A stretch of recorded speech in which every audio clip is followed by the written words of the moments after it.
Hello students, आज हम इस वीडियो में कंटिन्यू करते हैं नेक्स्ट टॉपिक। मैंने लास्ट वीडियो में आपको ड्रिफ्ट वेलोसिटी करवाया था, ठीक है ना।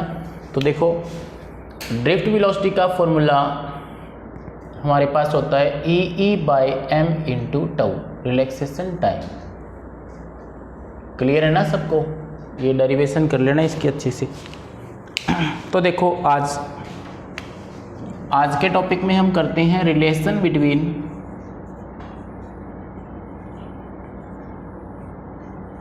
Current and drift velocity.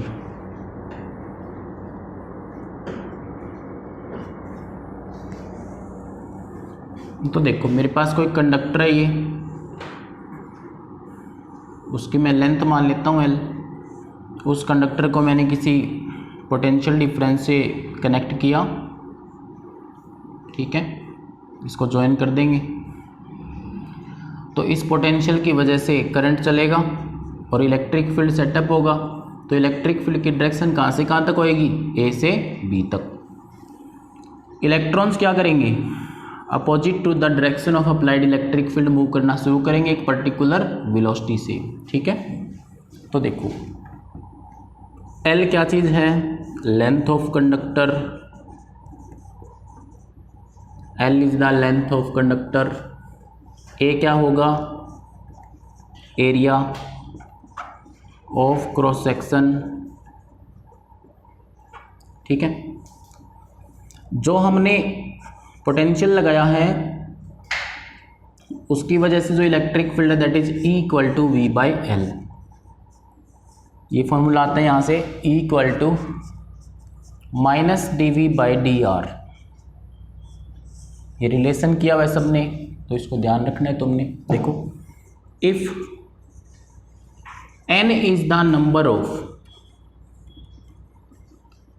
Electrons per unit volume in conductor, ठीक है। n क्या है? Number of electrons per unit volume in the conductor. तो इसलिए बताओ, टोटल इलेक्ट्रॉन कितने हो जाएंगे? n into area into length that is volume. तो ये इक्वेशन मान लेते हैं फर्स्ट। सॉरी, इसको कुछ ही लेट ना करो आप। देखिए, अगर मैं ये कहूँ कि E is charge on each electron, her electron पे चार्ज कितना है? E है। तो टोटल चार्ज क्या आएगा भाई? टोटल चार्ज, तो ये आएगा Q इक्वल टू NaL। तो नंबर ऑफ इलेक्ट्रॉन्स हो गए, प्रत्येक पे चार्ज कितना है? E। तो इसे क्या लेट कर लो? Equation number 2। बताओ, इतना स्टेप क्लियर है?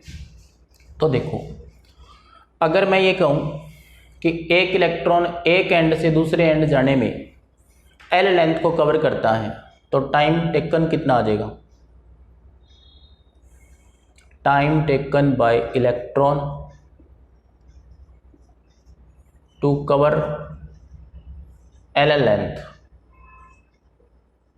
ठीक है। तो टाइम का फॉर्मूला क्या होता है? Distance by velocity, okay. तो इसे मैं लेट कर लेता हूं इक्वेशन 3। अब देखिए, क्योंकि हमें पता है जो करंट होता है ना that is charge by time होता है। तो चार्ज की वैल्यू कितनी है? NaL into E। बाय में टाइम कितना आ जाएगा? L बाय में Vd। तो L से L कैंसिल आउट, क्या लिखोगे? NeaVd। तो this is the relation of current and drift velocity. तो ये रिजल्ट मैं यहाँ लिख लेता हूँ। ये दूसरा रिजल्ट है जो तुमने रिमेंबर रखना है, NeaVd। ये करंट और ड्रिफ्ट वेलोसिटी का रिलेशन था, ठीक है। तो अभी हम नेक्स्ट टॉपिक की तरफ बढ़ते हैं और उस टॉपिक में मैं आपको करवाता हूँ मोबिलिटी क्या होती है, ठीक है। तो देखिए, मोबिलिटी क्या है।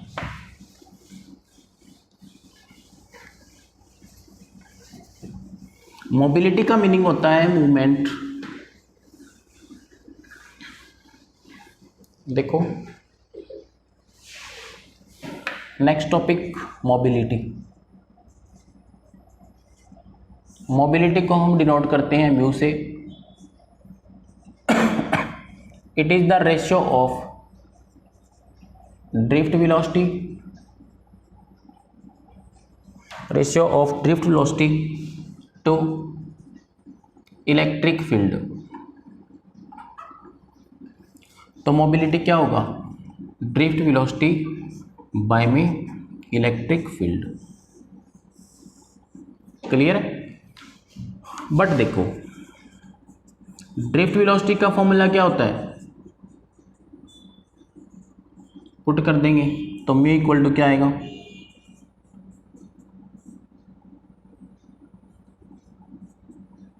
बाय में ई पढ़ाई था तो ई कैंसिल आउट, तो म्यू क्या लिख सकते हो आप, ई टाउ बाय में mass. In this way we can say that, हम ये कह सकते हैं कि mobility is reciprocal of mass and directly proportional to relaxation time. तो ये बात तुमने ध्यान रखनी है, रिलैक्सेशन टाइम के डायरेक्टली होता है। देखिए mobility is reciprocal to mass, तो यहाँ से मैं एक चीज़ समझाता हूँ आपको। प्रोटॉन्स का मास ज़्यादा होता है कि इलेक्ट्रॉन का, प्रोटॉन का। तो प्रोटॉन का मास ज़्यादा तो उसकी मोबिलिटी क्या हो जाएगी, कम होएगी एज कंपेयर टू इलेक्ट्रॉन। ठीक है, तो mobility of proton is less than electrons.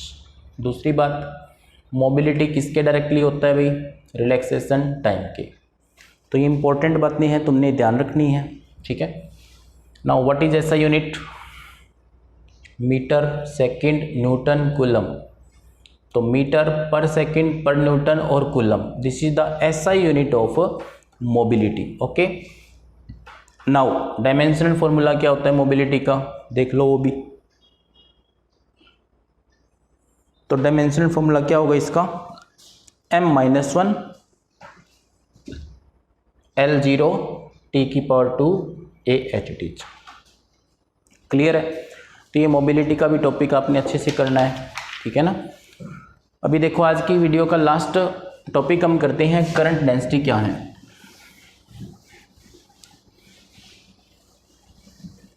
Current density, current density को मैं डिनोट करता हूं कैपिटल जे से, जे वेक्टर होता है ये। It is the ratio of current and area, यानी कि J इक्वल टू क्या लिख सकते हैं हम लोग, करंट अपॉन एरिया। ठीक है, तो डेफिनेशन PDF फाइल है जो आपकी, वो उसमें लिख रखी है मैंने, अच्छे से करना है उसको। मान लो ये कोई सर्कल है या फिर सर्कुलर शेप में कोई बॉडी है, इसमें से I करंट पास हो रहा है, तो जो करंट है that is normal to the area of conductor, उस बॉडी की क्या होना चाहिए, नॉर्मल होना चाहिए। ठीक है, तो इसकी जो डेफिनेशन है वो क्या रहती है, it is defined as amount of current per unit area of conductor around that point provided that area is held perpendicular to electric current. Okay,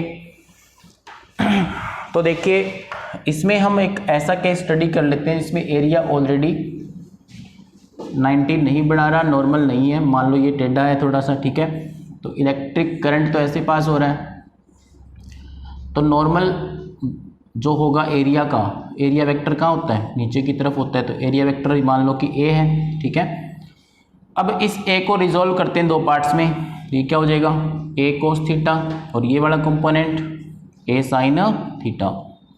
तो जैसे मैं डेफिनेशन बता रहा था आपको कि current per unit area which is normal to the surface. ठीक है, तो यहाँ पे क्या आएगा,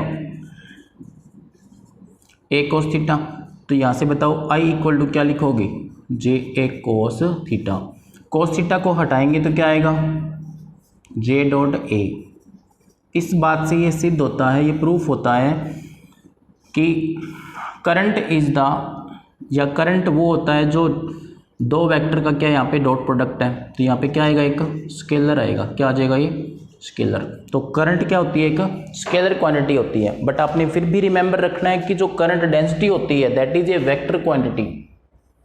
करंट डेंसिटी क्या होती है भाई, वेक्टर क्वांटिटी होती है, ये लर्न रखनी है आपने बात। ठीक हो गया। तो एक छोटा सा रिलेशन है, relation between current density and drift velocity. ठीक है, वो देख लेते हैं। Relation between current density and drift velocity. ठीक है, I इक्वल टू क्या होता है, NEA/VD। ये चीज तो पता ही है तुम्हें, I इक्वल टू क्या होता है, NEA/VD। तो I बाई में A क्या आएगा, NEVD आएगा। तो I बाई में A क्या चीज होती है, दैट इज J, तो NEVD। तो इस तरह से जो करंट डेंसिटी होती है that is also directly proportional to drift velocity. ठीक है, तो स्टूडेंट्स ये थे आज के कुछ छोटे छोटे टॉपिक्स। वीडियो ज़्यादा लेंथी ना हो इसलिए मैंने इतना ही आज बताया आपको। और नेक्स्ट वीडियो में हम करेंगे Ohm's law, electrical resistance, factor affecting resistance, उनके कॉम्बिनेशन, बहुत कुछ है इस यूनिट में भी। ठीक है, तो वो हम नेक्स्ट लेक्चर में कर लेते हैं। इतना ही करो आज, थैंक यू।